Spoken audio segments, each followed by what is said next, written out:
Hey guys, welcome to Rosie's Dessert Spot. Today, along with my dream cake, we'll be showing you how to create this dream catcher cake.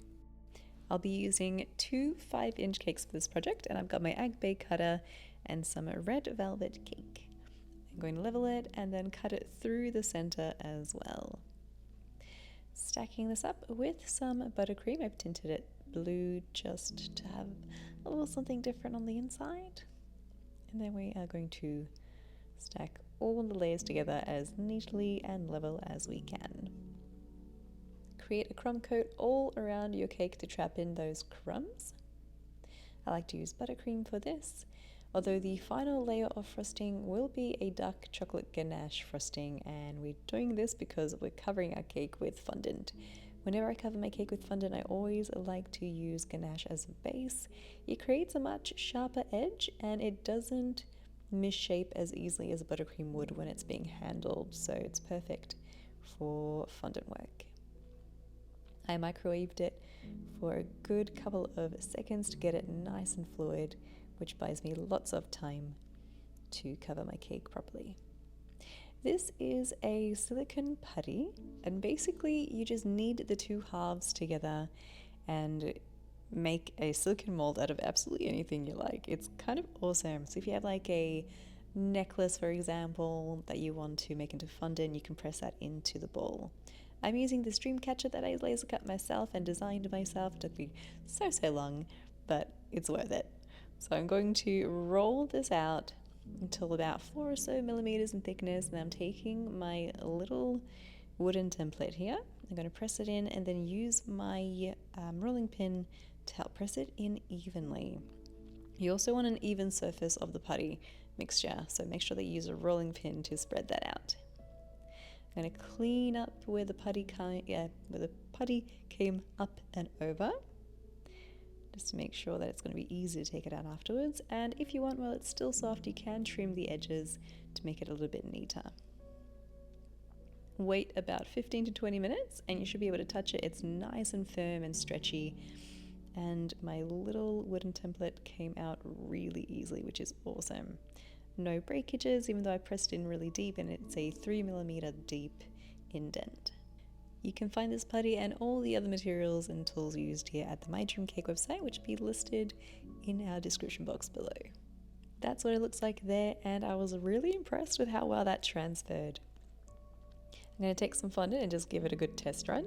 So I'm leaving my fondant really thick because I want it to transfer nice and deep. I'm going to roll over with the rolling pin really hard, and then there you have the impress, which is so awesome.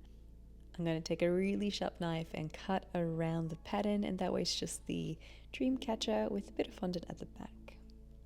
Pop that aside and then work on your fondant. I'm going to be using the paneling method to cover my cake. So I have a log of fondant that I'm rolling taller than the cake by a few centimeters and then wider than the cake by a few centimeters. This is all, what is this? A stencil.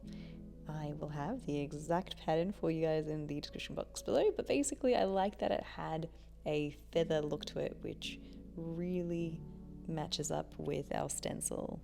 I've got another piece of fondant that I am draping over the very top. I'm going to use my fondant smoother to press out any air, and then use baking paper and a board that is bigger than my cake to help turn it upside down.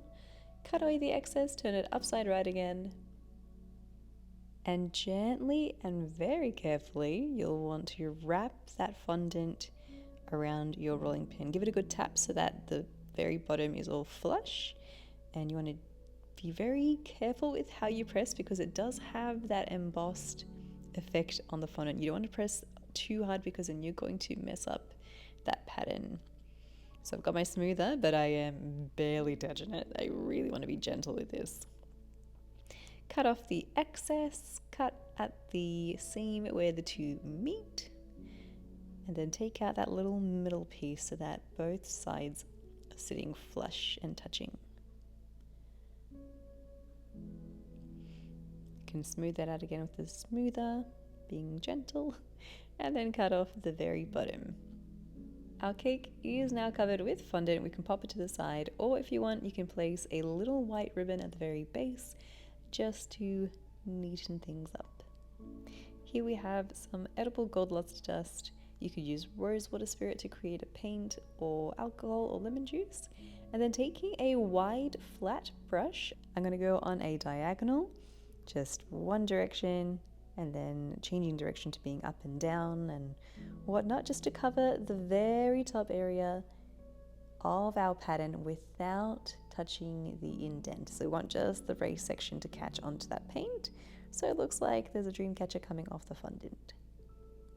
Allow this to dry for at least 20 minutes if you can before you stick it onto your cake with a little bit of water, and then your cake is complete. If you guys would like to learn cake decorating, we are running a class at the My Dream Cake store in Hallam. I'll have those details listed and linked in the description box below.